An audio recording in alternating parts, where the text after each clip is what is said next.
Good to be back in New York City, back at the Strand, with Volume 5, the end of what is Season 1, The Familiar. It's strange to be done with something.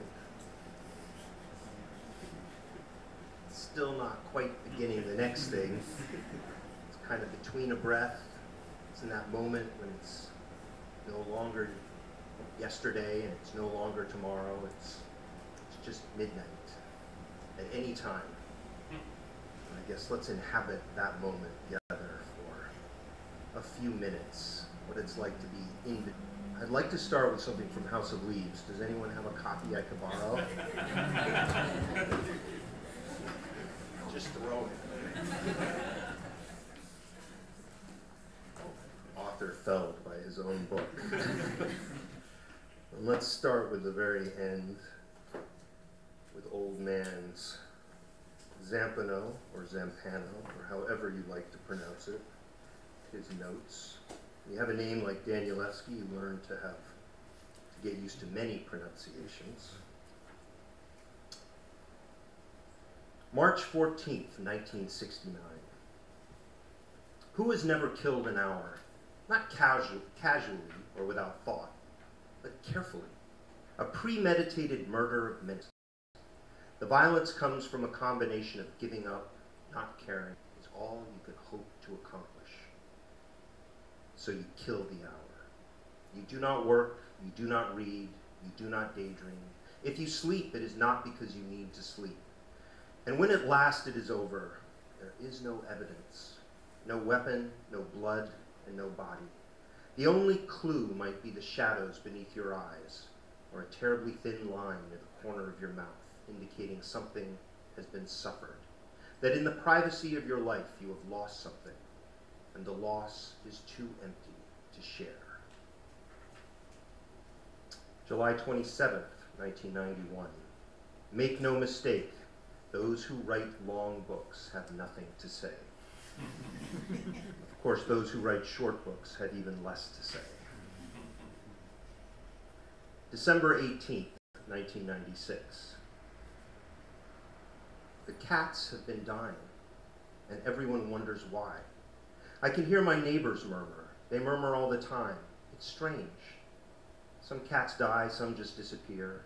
No one knows why. Redwood. I saw him once a long time ago, when I was young. I ran away, and luckily, or no luck at all, he did not follow me. But now I cannot run.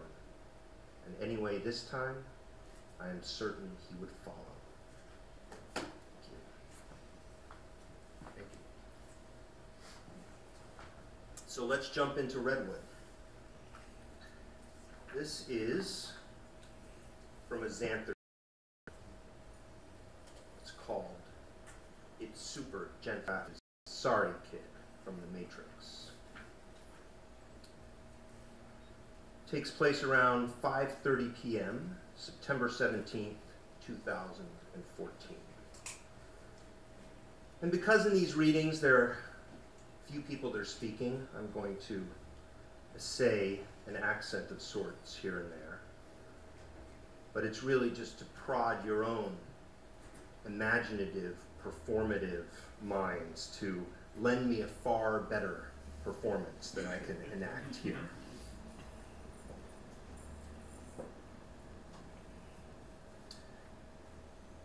Why isn't Dr. Caldwell telling us this? Xanther asks, never anticipating the question, the words just slipping out, though without any edge or tone. Dwight Plager nods a lot, looking at walls then and throwing his head like to get his bangs out of his face, though he doesn't have bangs or any hair in his face, probably because there's enough gel or hairspray to keep all those layers locked in place. Oh, there it is. Xanther has the answer. Dr. Caldwell likes him a lot. I was just about to posit that. Meaning before pointing that out, you were thinking that? Good question, fair question. Alice is a good doctor, so good, loves animals and saves them. Boy, does she save them, so many. But she's also really, really sensitive, which comes out like an accusation. with those immovable covering stones momentarily seeking out Xanther again. Alice handles most everything here, but there's one part she leaves to others, or in this case, to me. Does Dr. Caldwell, Astaire begins, redressing familiarity first, is she recommending that our pet be put down? It's something she's considering. Alice asked me to come and take a look and let you know what I think. But before I can let you know what I think, I do have to take a look. Dwight steps toward Xanther again, and now Xanther's the one who wants to charge. Shove him aside, get out the door, out down the strange orange hallway, out into the sunny Los Angeles day she knows is waiting. Even if this wish starts dimming at once, like the day is already dimming, ending, even if Xanther knows there's at least a good hour before the sun goes, feeling it in here already setting, and no windows either, a sinking into darkness that seems to sizzle, and pop, and gasp. Did little one just gasp? Hey, Dwight adds, opening his arms and grandly stepping aside, her escape a few steps. If you know he's not in pain, take him home. I get off on this. Again, that wrong smile, though at least it isn't his I'm so sad, we're so sad face. And at least Astaire's smile in response is genuine, because hers is sad. He is suffering, Xanther answers, hating herself for saying it, though it's the truth. She's known it for a while, too, can feel it even now, in the way his little back paws have started a series of tiny rabbit kicks against her chest. Okay, all right, let's see where we're at. Xanther, defeated, gently returns the bindle of soaking sweater back to the examination table. Dwight slowly pulls back the cashmere, and the little one seems to unfold with it, too, stretching out, not in that feel-good way, but more in that way of letting go that comes with exhaustion, flopping on his side, hind legs wet, chest wet, breathless. With air so small, with breath so small, air, if air could speak, would claim no exchange. Oh man, yeah. At least Dwight doesn't touch him. See that? He's breathing through his mouth now. Man, I'm so sorry. You never want to see cats doing that. How had Xanther been so blind? Though, like, of course, it was obvious now. As soon as this guy said it, her little one was way worse than before. Xanther feels the room bend even toward darkness, as if darkness held back by every day could do that to walls and corners, rounding them before driving them down toward an inescapable center.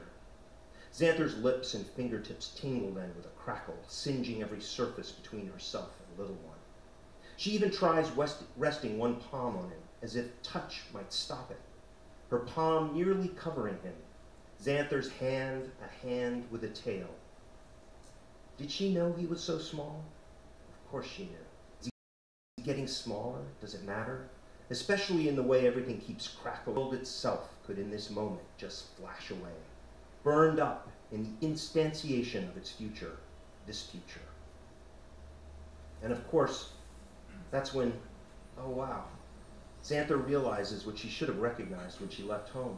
Just how much that strange blue acorn is burning now, as much at the heart of her as it remains beyond her, hotter than ever before, and for one thing turning to ash all her plans to smuggle the little cat out of the house, as a way to keep that flame extinguished, or at least dampened, and for another thing drawing Xanther back to that familiar forest that now might as well be a forest of burning stone.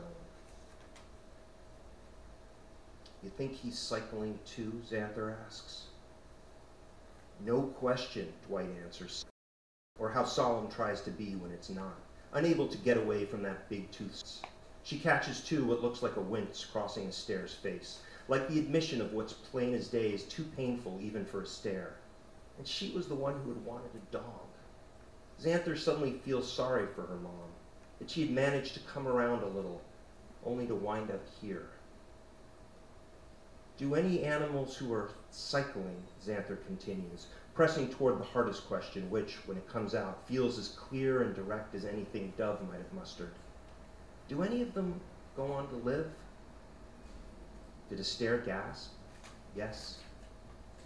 No, Dwight answers, shaking his head too, his face darkening despite the halo of perfect hair, but also in this weird way that makes his bright smile seem still bigger, even brighter.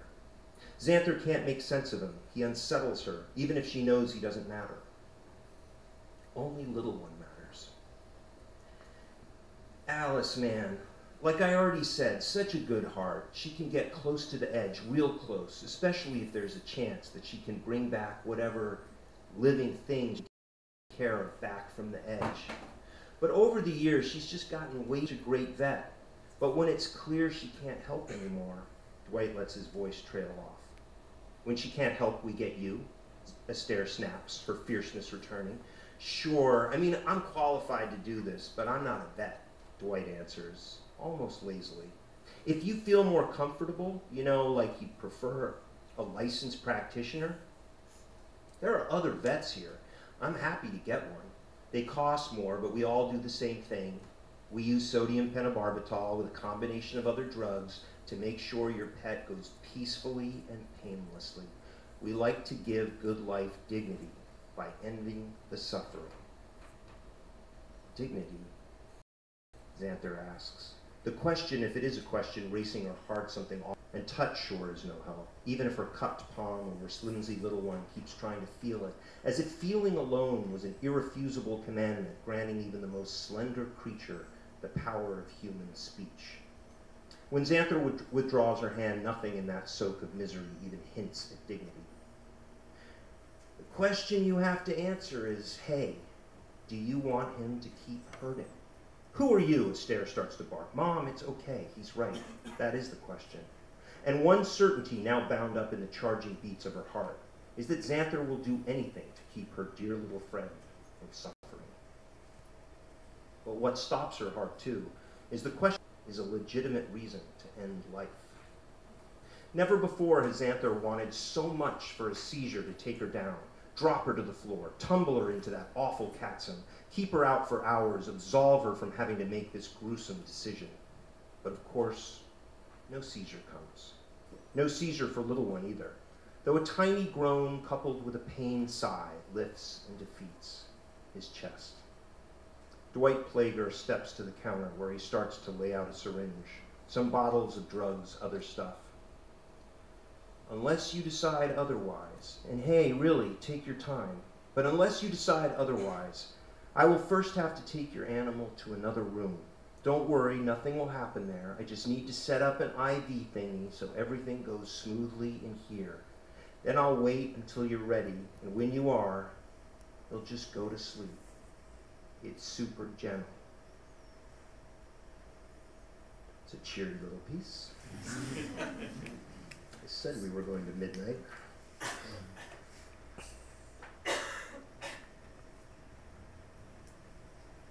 This next bit concerns a very different character named Oscar, detective. And this chapter is entitled Jasper. You Can't Be Trusted, Miles Davis. 6:22 p.m., September 17th, 2014.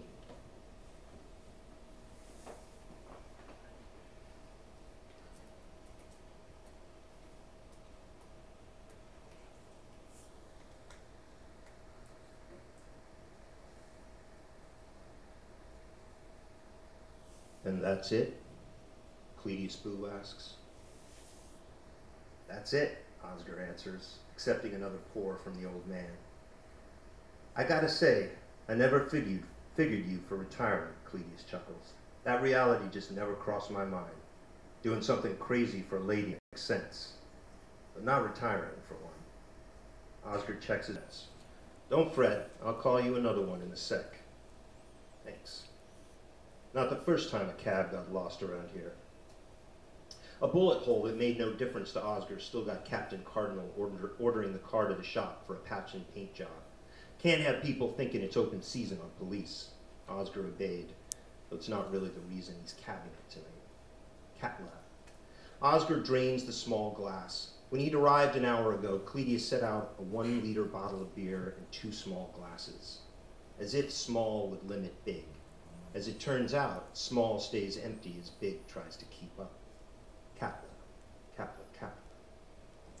Where's your dinner? Cletus, refilling both their glasses, finishing the bottle. Red Lion, a beer there in a glass boot. Oscar nods. Oh, he's had enough beer. Scotch is next. Good or bad, it doesn't matter, so long as he has a few. Virgil will understand. He better. He's buying. Celebrating the news of Oscar's move to New Jersey and a life of gardening in gray. Haven't been in years, though once went enough to know the regulars. Oscar wonders if he'll run into anyone from those days. The air tonight seems charged with that possibility, ready to catch fire with the unexpected. Kapla, Kapla, Kapla. They find that lion in the mountains yet? Cledius asks. Last I heard, she's still up there, Oscar responds. Can't wait to hear what happens next.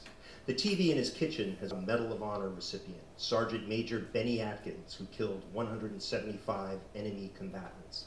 That and being stalked or saved by a tiger. Oscar didn't hear which. He prefers the weather, hot, no chance of rain. I guess something has to happen.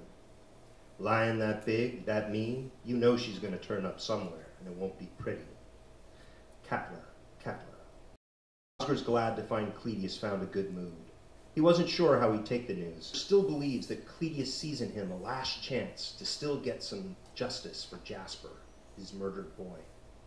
Though maybe it isn't that way at all. Maybe at this point, they're just friends. To Jasper, Oscar suddenly says, lifting his empty glass. Cledius holds out his hand, heads to the refrigerator, twists off the cap of another 1-liter bottle of beer, sits down, refills both their glasses. Kapla, Kapla, Kapla. To you, Oz. I'm gonna miss you, man. Oscar's mouth goes dry, the kind of dry that's beyond the help of anything. New Jersey's not so far away. Yeah, right. Might as out in a big laugh. Gets up again. For another bottle? To call a second cab? But he just heads out of the kitchen. Oscar hears a door open, hears the water start to run. Oscar had gone too far. It had been a nice visit. Too bad getting back to nice now won't be so easy. Oscar gets up and pours into the sink what's left of his beer. Now on both TVs is a story about Operation Fashion Police. 2 Mexican drug cartels were caught laundering money in LA warehouses and storefronts down in the fashion district. $65 million in cash seized. The story briefly interests him, and then interest dims, followed by a sensation of easy relief, because a dumb news story isn't the only thing easing away. All his cases are losing their hold, plus those that were aka Android, Yuri Grossman, Eli Klein, and Yablon Lao Song, Raylik S. Tarnin, questions about that wackadoodle warlock, questions about bleach, about ammonia, all that urgency just fading. Kappa, Kappa. Others will pick up the threads, tie things together, net the worst ones, or not. It doesn't matter anymore. Oscar served his time, hauled in his share of maniacs, good men like Detectives Perry and Carter, even Captain Cardinal, even Belasco will carry on the job of justice. They'll have help too. Angels like Plansky, like Virgil. What was that Rawls quote, Virgil? Justice is the first virtue of social institution. Watch again. Where's that cab? He hears a flush, but Cledius still doesn't return. Why had Oscar brought up Jasper? But even Jasper was fading away, and the lightness of all these departures, they've been departing for a while now, leave him feeling free and strange, but also at the same time sad. Kapla, Kapla, Kapla, Kapla. Oscar slides across the counter an origami honey badger, leaves it beside the bottle, reconsiders the beer. Instead, Oscar heads for the front door. Through the metal security screen, he spies his taxi idling curbside. Thought you should have this, Cledius says. Oscar's relieved to turn around and find Cledius smiling. Oscar probably just mistook a full bladder for heartache. Until the gift makes him rethink that. It'll mean a world to me to think you'll have a reason now and then to look on this and think of him. It's a framed piece of sheet music, the first page of City in Blue. He could play it too. Those pencil markings, it'll hang where I'll always see it. I got tired, Oz, of thinking about who did it. More and more I accepted that whoever done it was already gotten by something else, or would be soon enough. Maybe by that lion in the mountains, Cledia's smile seems to widen because the joke doesn't land. And then, you know, I got tired of even thinking about Jasper. Really, really tired. Like a fall asleep forever tired. I got so afraid I'd sleep so long, I'd wake and find Jasper gone, forgotten. That I still can't risk. Oscar nods. The cab is honking. He has to get going. He needs a real drink. I used to drive trucks. You know that. Mostly city routes, San Gabriel Valley, maybe a little farther north. Now and then, though, I did longer hauls. Those can be great. All night with no one to tell you what to do but the road. But sometimes you get so damn tired. Drink your Cokes, your coffee, you roll down the windows. But if that don't work, you know what you do? You take out your wallet. It's got to be full, too. Your license, your ATM card, all your plastic lifelines. But most of all, it's got to have your cash. And you hang that out the window, holding on tight. That keeps you wide awake. The taxi had stopped honking. Cletus, you tired now? Oscar asks. Oh yeah, but I'm still up. Window down. This time because meaning did land. One hand on the wheel and one hand in the wind. Holding on to your wallet, holding on to something. Thank you.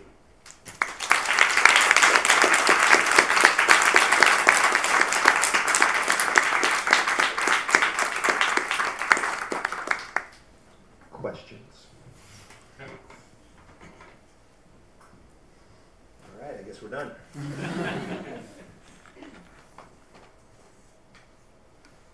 I know it's painful to go first, but if you do raise your hand, I will try to bring you a microphone.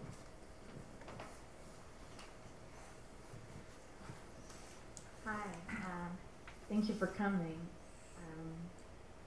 I guess my question would be, so you named this novel Redwood, and you read that piece from House of Leaves, but I believe there was a Redwood that you wrote before House of Leaves that you tore up, and I'm wondering, did you name this novel, this specific, segment, after that original book in part?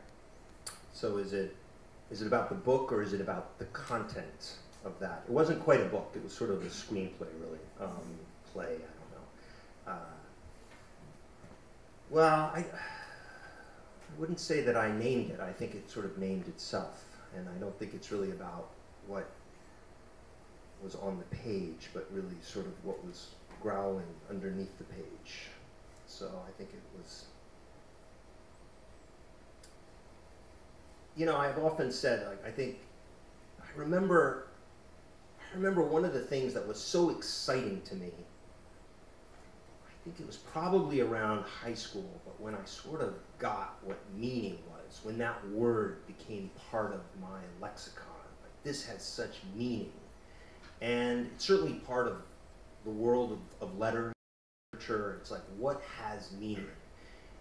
And probably, yeah, but what is meaning? Like, does that chance moment have meaning? Or like, it gets to be a very complicated construct, and it's not entirely accurate, or it's extremely fuzzy. And so what I did was I sort of drilled down into that word eventually, and I discovered that, at least for myself, meaning is that which survives. If it didn't survive at all, it would have no meaning. It would be absent. Now there's kind of meaning to that, but there's a thought that creates that meaning, that makes it absence meaning. But in my life, I've often thought, like, there are things that just don't go away.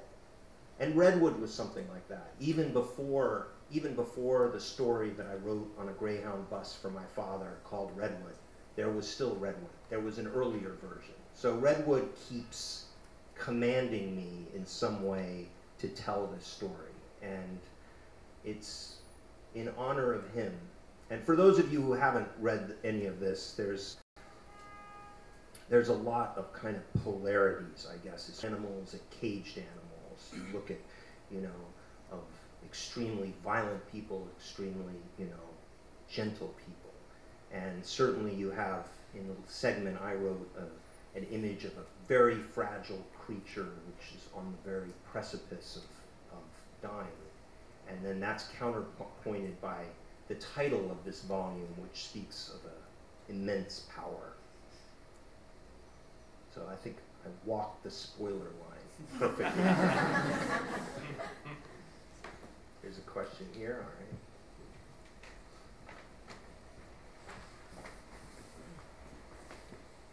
Hello. Hello. Hi. Could you talk a little bit about your process for, I guess, writing, but more so research? Because I noticed for all your House of Leaves, Only Revolutions, there just seems like so much research, especially in the Familiar series that I've read so far. So could you talk a little, like people, I mean, authors often talk about writing, their process for writing. Could you talk about research, though? Right. Essentially. I think the word that came to mind immediately was involvement.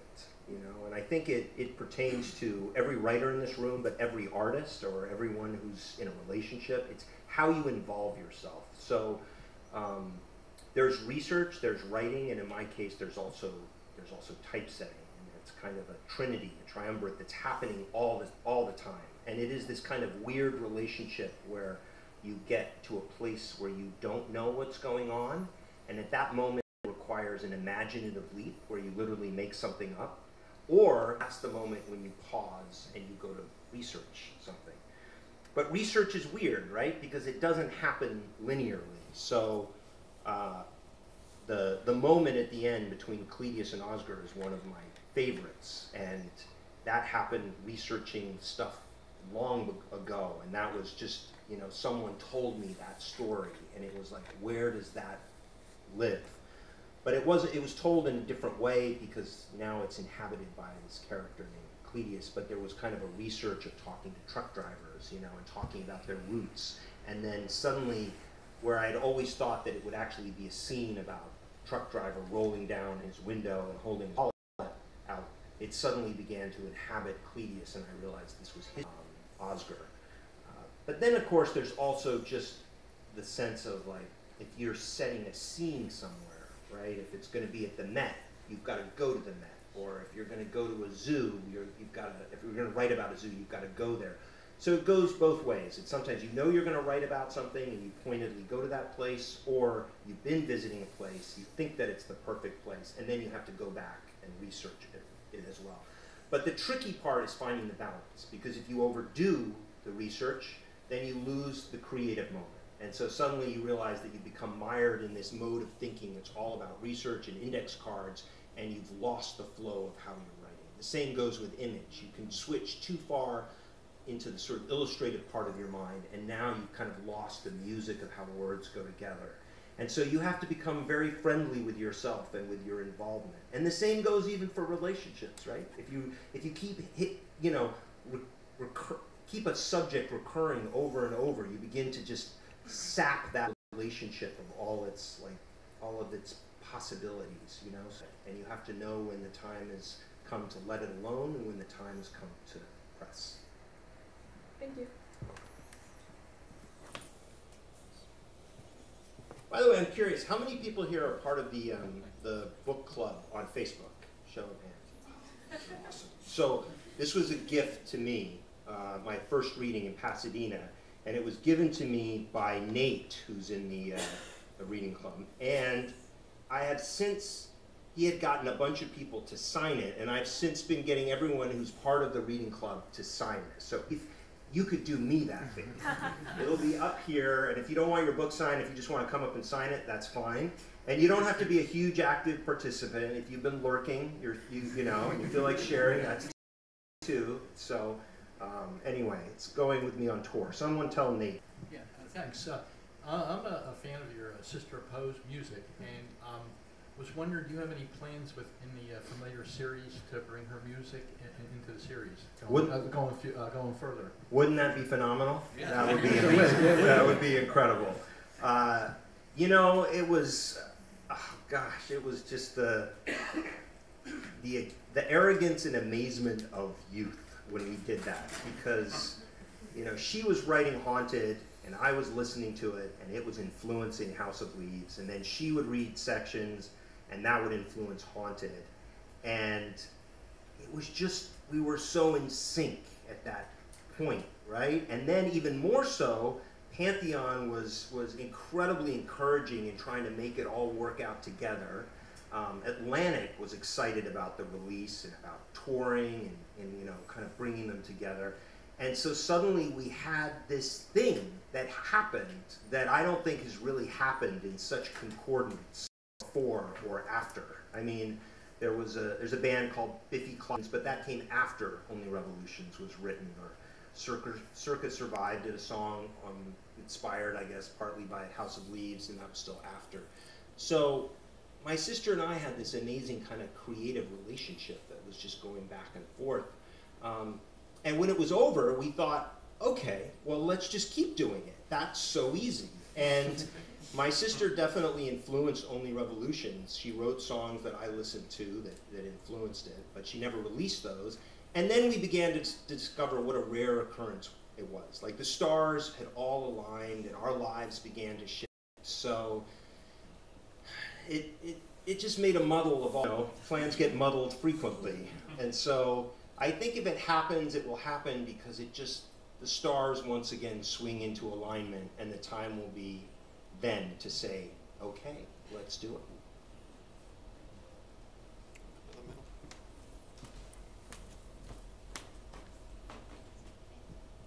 Hi.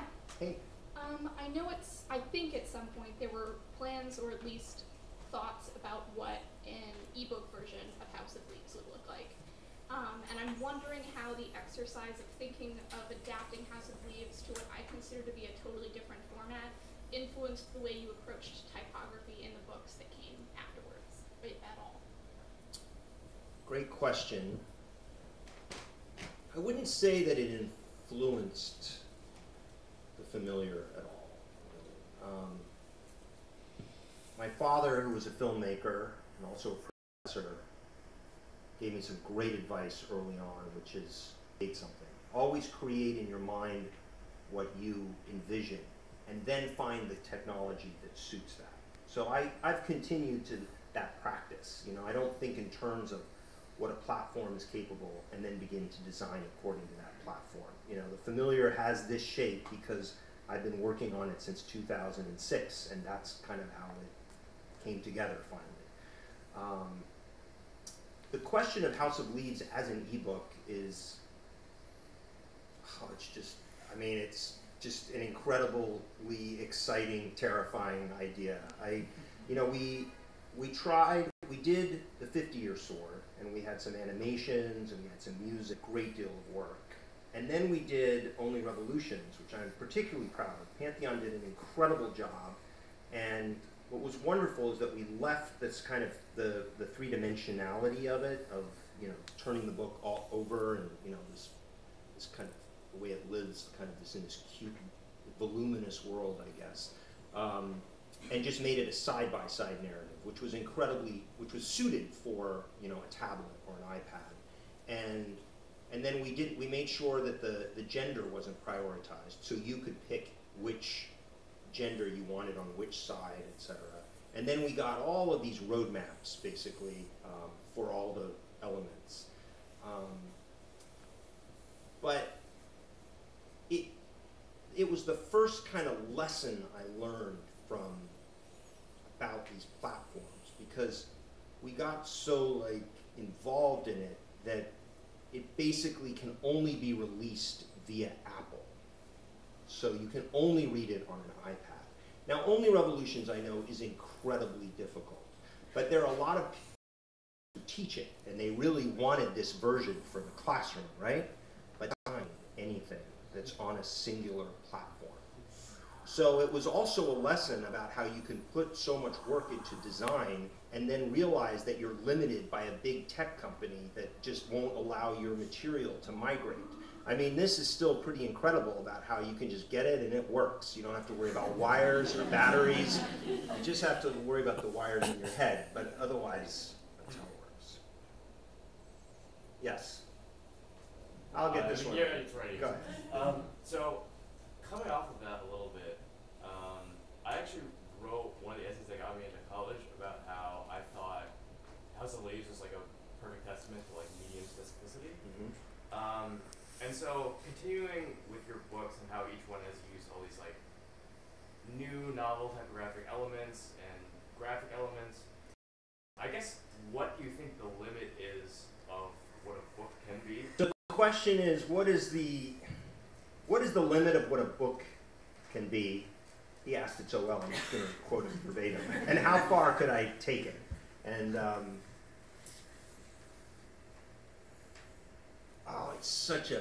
it's a pinnacle question, really, because and it harkens back to your question as well, because I have noticed there is something about the books that I create that want to get beyond the page, get beyond the binding. It wants to be music. It's not by chance that there are bands that say, hey, let's something about Leaves is musical, you know, and as all of you who've read House of Leaves knows, as you can remember the house that's shifting, it's really about how our voices inhabit this structural space.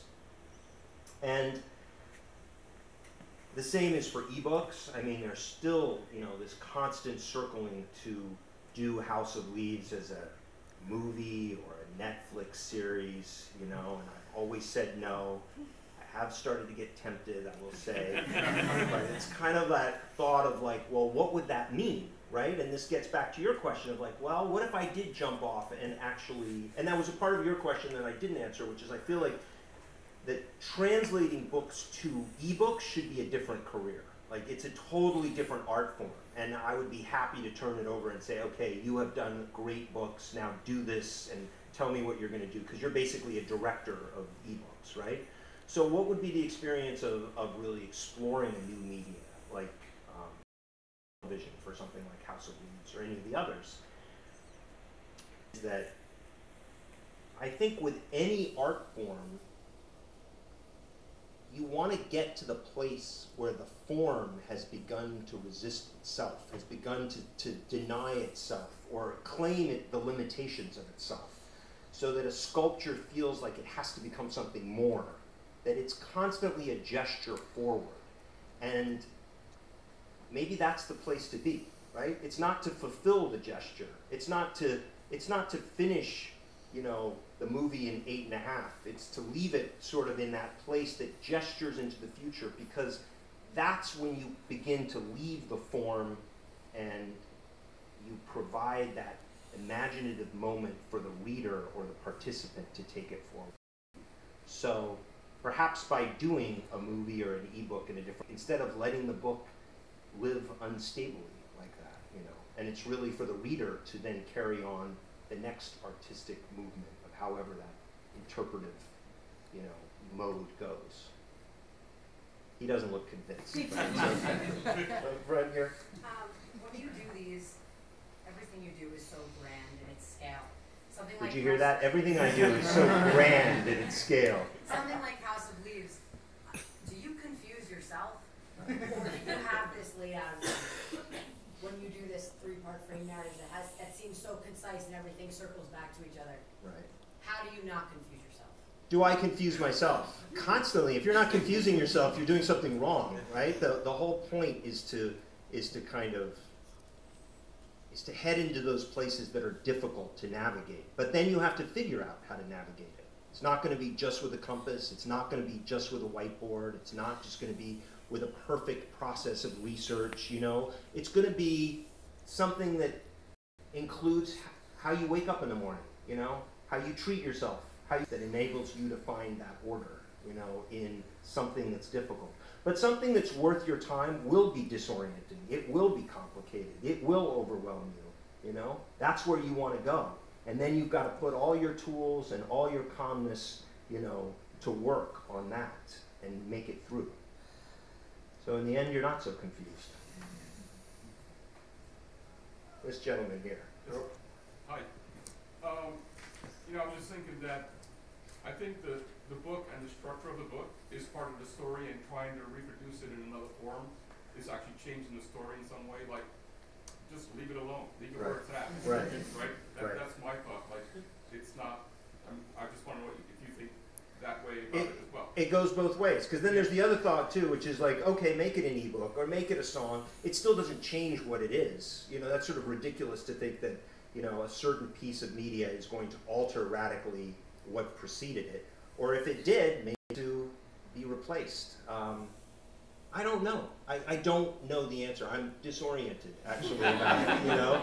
But I keep saying no. It's been 17 years, you know, but it's still, now and then the possibility arises, and I think, well, maybe I'll learn something. You know, maybe I would, by learning a different form, you know, that could be helpful. And I think regardless, I did some sculpting and I found it incredibly rejuvenating. I was like, you know what? Suddenly working with clay and bronze was extremely compelling, and it added a different kind of plasticity with work, really. Just by quietly working with my hands for, you know, a dozen days kind of brought to life something verbally that I wasn't expecting. So, again, I don't think it's an easy answer, but part of the time I sit exactly where you are and have the same kind of feeling, you know. Should we go, how about with the orange-red shirt here? Orangey red, blood orange, blood red. So when you write literature that does resist like translation between mediums, I'm curious if you've ever encountered readers who are forced to do that on their own, such as a blind reader who maybe can only read audibly by them. Like, have you ever encountered blind House of Leaves readers, or maybe they live so they have to somehow get a PDF or ebook of it? I have not. Okay. I have encountered furious readers who are colorblind, and the 50-year sword posed a lot of problems for them. I was sympathetic. I do remember working on the Braille passage, and I had to make sure that it had been done correctly. So I went to a blind institute and asked if someone would read it. And it was this wonderful woman, and she was so excited to say hello. I mean, I was no one. And she sort of led me through the halls and sat down at her desk. What do you have here? And she began to read it, and she was like, oh, this is terrible. This is so dark. This is so lonely, you know? And it was this very haunting experience as I watched those words come to life via her finger. Right? So then I had to sit down and tell her what the whole thing was. She says, it still sounds lonely and dark. One of the things I do think about, though, this is another form we haven't talked about, is the audiobook.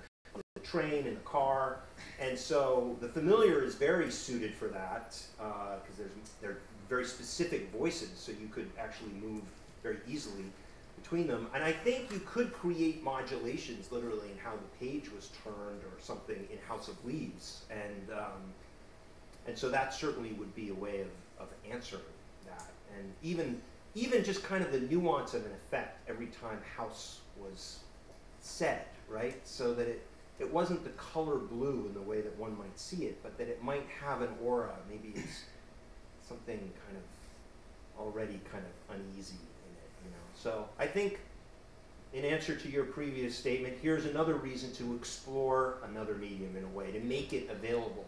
Because one of the things I don't want is for something to be unavailable to others, you know. And it's the process of discovering that way is exciting, and it's more than just challenging a command. So I will take your question as and expand in some direction these works. Yes, the cat. Come on, Peter.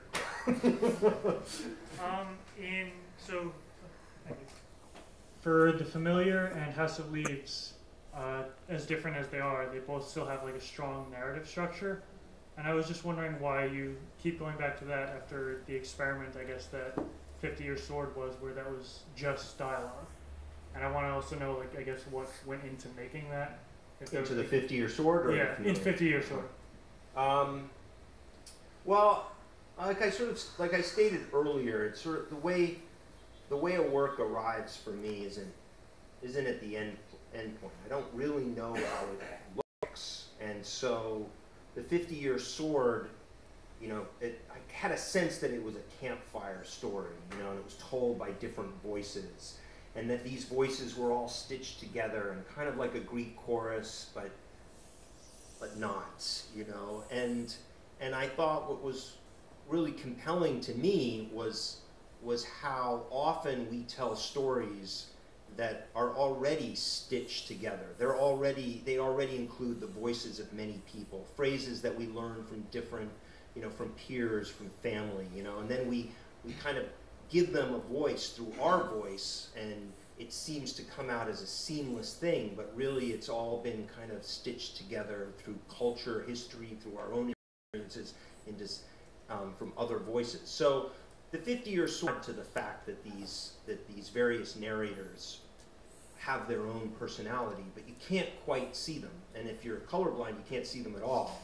But if you listen to the version on YouTube, then you can hear them. So that's kind of how it worked. But I would argue that there is a narrative at the center of the 50-year sword, and it's far more accessible than, say, Only Revolutions. But Only Revolutions is one of those things that when you begin to lock into the music, it then opens up and you understand what the road trip is all about. But I can't really tell you why I then went on to the familiar. To anchor me, in the way a long anchor anchors a ship that will then wobble this way and that way on the swell or the tide, is that I'm very concerned always with perspective, that whenever something is told, it is coming from a vantage point. It hasn't been fused together by one authorial voice, that it allows many, many different voices. Oh, right there, the bearded gentleman, yes. Yeah, my question is about the first couple of volumes of the Familiar. You had some really interesting encryption puzzles to solve. I was wondering if that all comes from you, or if you have an outside consultant that helps you with that. They're pretty sophisticated and interesting. So the question, you heard the question. Well, I'm glad you raised this subject. It is a question of how much I do and how much others do, and familiar without others. And it was something that I arrived at when I finished Only Revolutions. I realized that there was the ultimate ego trip, voiced by two 16-year-olds. And I was like, do I want to continue in that direction? And I said I did not. And so the way the world works when you say something like that is suddenly there is a knock on the door, or there's a cry in the rain, and you have to answer it. And I ended up putting on a production for 3 years of the 50-Year Sword, which forced me to hire actors and shadow casters and musicians. And that's when the Atelier was formed. And the Familiar is very much dependent on the Atelier, as well as all the individuals that are listed in the back. And they range from translators to coders to people who are fluent in Egyptian Arabic, and to a whole array. A few members here tonight, and I'm going to point them out. I would like to point out Regina Gonzalez. Where are you? Will you stand? Can you give us more than a hand? She is the force behind the graphics.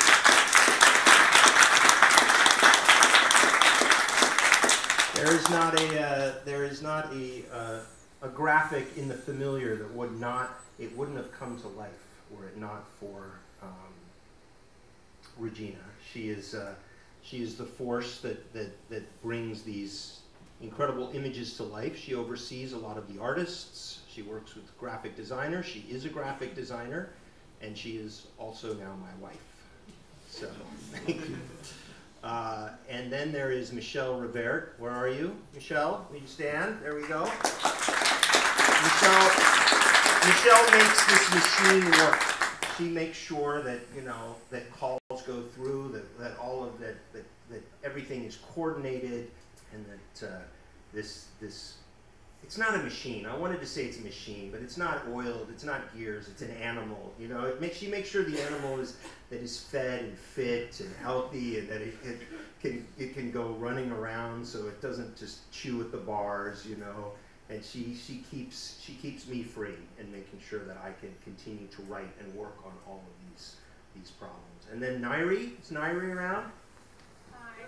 Nairi stand. Nairi, thanks to Nairi, Schnork is well and alive. And then somewhere she's disappeared is Hazel. She was wandering around here, so I can't tell you. So there are various people that help, and they also do not. There are many who live abroad and whatnot. And so there certainly is a lot of back and forth to refine that kind of stuff. So thank you for your question. You got time for one or two more? One or two more. How about this other bearded gentleman?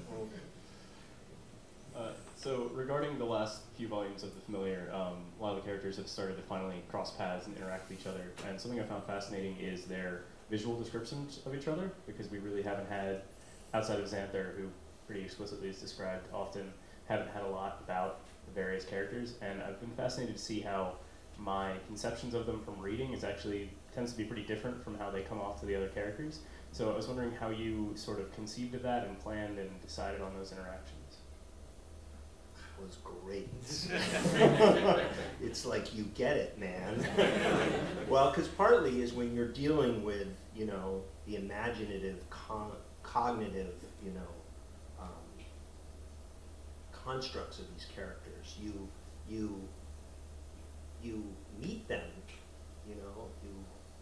you encounter them, you befriend them in a way that involves how they think, how they feel. It's wonderful that it's jarring to suddenly see that someone else has a different narrative construct of how they look, right? And how often do we do that to each other? We think that because of the way someone looks, they have to be like this, and yet this book gives you that experience. And so part of the design was to delay that, because I knew as soon as they began to meet, they would begin to describe each other visually, because it's just the kind of the human that way. So by putting that off, it allowed all the person was at such a level of intimacy before they became known through just sort of the almost two-dimensional retinal view that we encounter. So thanks for asking that question. How about there in the back, and then we'll circle to the front here. And glasses. Hi, I was just wondering if you could speak to some of the concerns about writing a book that is like serialized but comes out over such a long period of time. Like at the current pace it would finish in like 2030 something. So I'm curious how you consider, like, when readers are reading volume 9, how much do they remember of what happened in volume 1 if they read it when it came out, and things like that. Or even just like it's set in 2014, and when volume 1 came out that was like very current, but obviously as time passes we get more and more distant from that particular like cultural moment, and who knows where we'll be when the series ends. So I was just curious, like, if you could speak to like, isn't that cool, by the way? Actually, when I was writing it, 2014 was in the future, so it is this weird moment. So it's a question. I mean, I think in your question you're answering already some of the. Do you need to remember everything? We like to think we remember everything about our lives, but we don't. I had this weird encounter. Sorry, I'm just going to tell a little story here. Where my wife and I were at a birthday party, way out of town, like 3 hours out of Los Angeles. The birthday party was actually our friend's mother, so friends were, or no, I mean our friend's father. So all his friends were there, so we didn't know who they were. He was in his 70s. And then all of a sudden, this woman came up to me, and I was like, she's like, Mark? And I was like, I'm sorry? And she said, it's Mary Ellen. And Mary Ellen and her brother Pat knew me when I had a summer job in Pennsylvania. When I hadn't seen her, I think I'd seen her maybe at a reading like 15 years ago. And I had no idea what she was doing there, and it turned out, she was married to someone who knew, and it was just this small world experience. But the thing that was so incredible was how all these memories that I couldn't have accessed just came blindingly alive. Like suddenly I remembered all her friends, her brother, I remember what was going on at this place that I was working, and all of these details just emerged, just simply with her appearance. And so I think in some ways the book itself deals with, as you read it, you forget. Already you're forgetting. But the point is, I have friends who are now encouraging their friends to just read volume 5. Just jump in the middle, you know, because volume 1 starts in the middle of things anyway, and we live in the middle of things. So why believe that every book has to begin with this pat little history, beginning, and then end? Why not allow it? Why don't you allow yourself just to dive into it like a river? But how that will certainly play out is going to be interesting. So. Want to take one last question? Well, let's move to the front here. Thanks. I have a sore throat, so I'm going to take that. Okay, cool.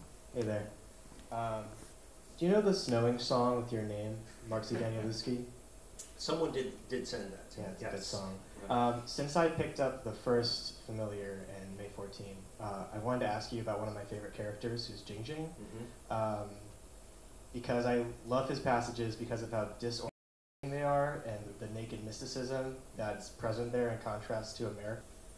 Your inspirations for those passages and how you write for those. Do you write all of it and then edit into that kind of format, or I've always been so curious.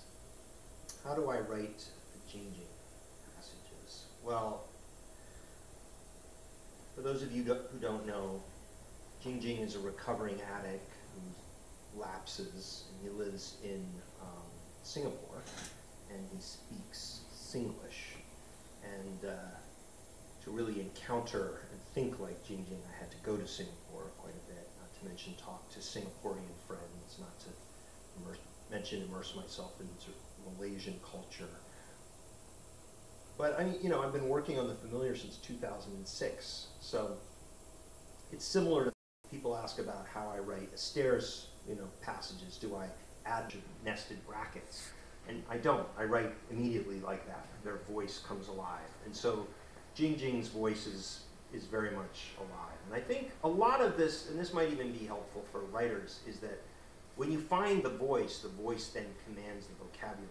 And so it's weird, because when you think of voice, you think of words, you can think of sounds. But voice is something that precedes sound, precedes words. And it's a nexus, I guess, of feeling, understanding, knowledge, intimacy. So, when I start writing, always has that addictive itch. And so as soon as the chapter starts, I can already feel that craving under his skin, and it begins to itch my own skin in a way that I don't understand. And it does, all of these characters have, there's a sense of possession that takes place. And then, research comes. Like, there's a point where I realize, like, I know that, and then there's a point where, like, oh, I need to find it. But it doesn't really matter. It swims sort of on the surface, because underneath I know that he has to get that pale blue balloon. And how is he going to get that there? And how is he going to navigate it through whatever kind of poetic, language he uses, And then, of course, he's supposed to be unfamiliar. It's okay to encounter characters that you don't understand, The irony is that we all kind of are most comfortable with ourselves because we all sort of get a sense of knowing that self. But it's only one self. There's a whole portion of us that is still going on, that is inarticulate, that's unconscious, and that, in serious cases can manifest itself as a dangerous personality or an alter personality. But how familiar are we even with our own language? How emotions are made by Lisa Feldman Barrett. It's nonfiction, and she basically is flying, in the face of all sort of standard readings that talk about face, by the way, that talk about how we understand emotions in terms of the way we look and frowns, etc., and that these have always thought to be sort of universal traits. And basically what she's pointing out is that it's essentialism, that there is this belief that there is such a thing as sadness or fear that is hardwired into us. But what she points out is that it's all a construct. Emotions are constructs. And I won't get into exactly how she arrives at that, but I encourage you to read it. And when I was reading it, yeah, that's the Familiar right there, is that it avoids that kind of essential sorts of language, all sorts of verbal cues and directions that we put in the service of our wants and our desires and whatnot. So let us end with wants and desires and sign some books. Thank you for coming so out. much. And thank all of you for your questions as well.